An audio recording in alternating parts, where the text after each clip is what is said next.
भैया एगो भक्त माई के दरवाजे पर गइल बा। माई से सवाल कर देलस कि माई ये बतावा, पान भइल, फूल भइल, हार भइल, इतना इतना चीज माई, शौकीन शौकीन चीज हो, काहे उ तुके अच्छा नहीं लगेला? निमिये के पेड़ तुके काहे अच्छा लगेला माई? तो भक्त माई से कैसे पूछत हो? और पनमाया फुलवा नहीं, पनमाया फुलवा नहीं, अमाया मरैया में कौन गुणवा पवलू ये माई?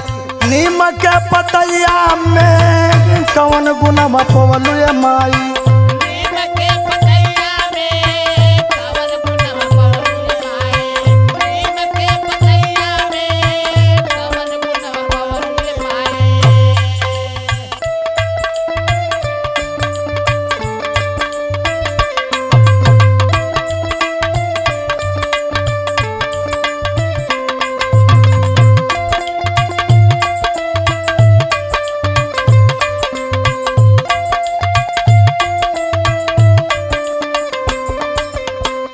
अड़हुल के फूला बाबू दास तोहे लागेला,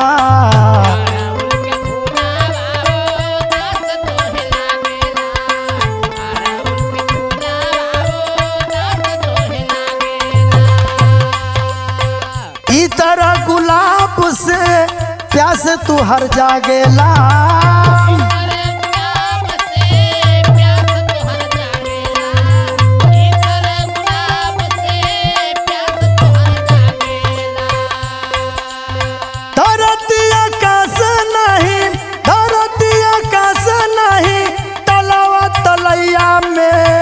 कौन गुणवा पवलू ये माई?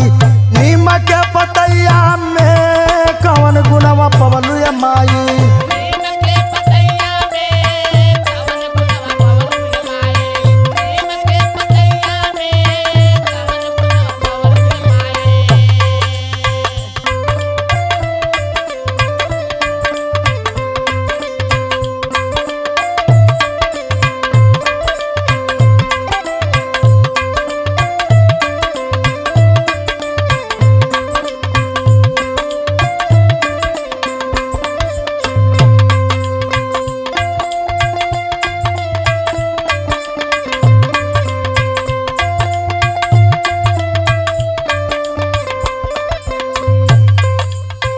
सोरहो सिंगार नापा तिसोय भिरानावा,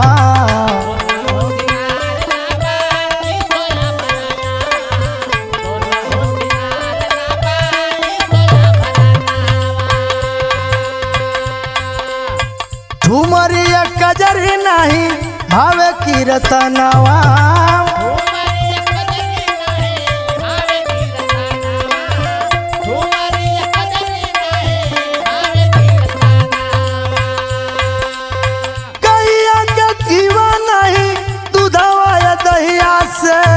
कौन गुणवा पवलू ये माई?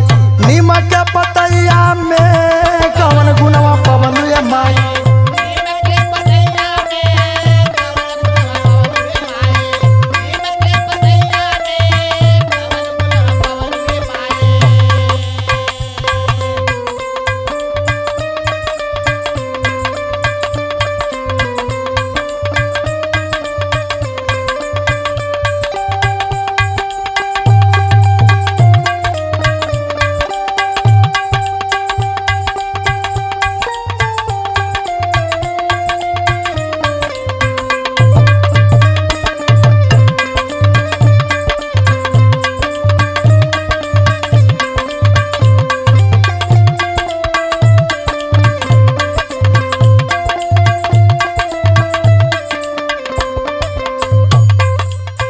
पात पुरैनिया नाही गछिया चंदनावा,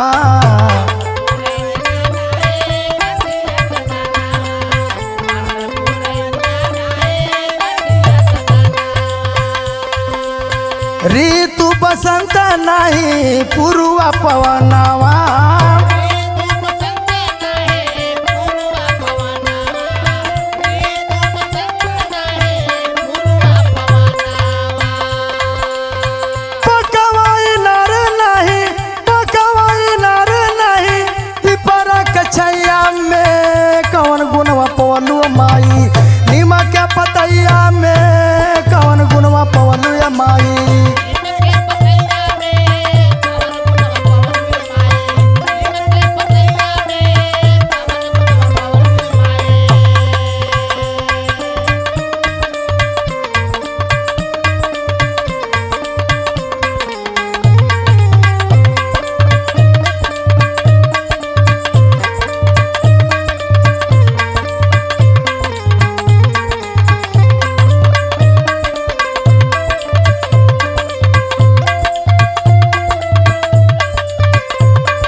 सातो बहना सात रंग साज सवारेली।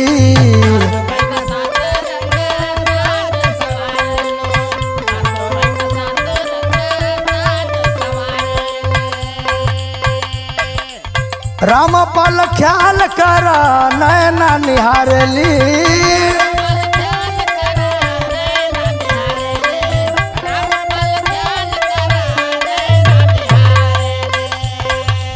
ओम प्रकाश बनल रहे, ओम प्रकाश बनल रहे बचारा गवैया में कवन गुणवा पवलू माई। निमक के पतैया में कवन गुणवा पवलू माई।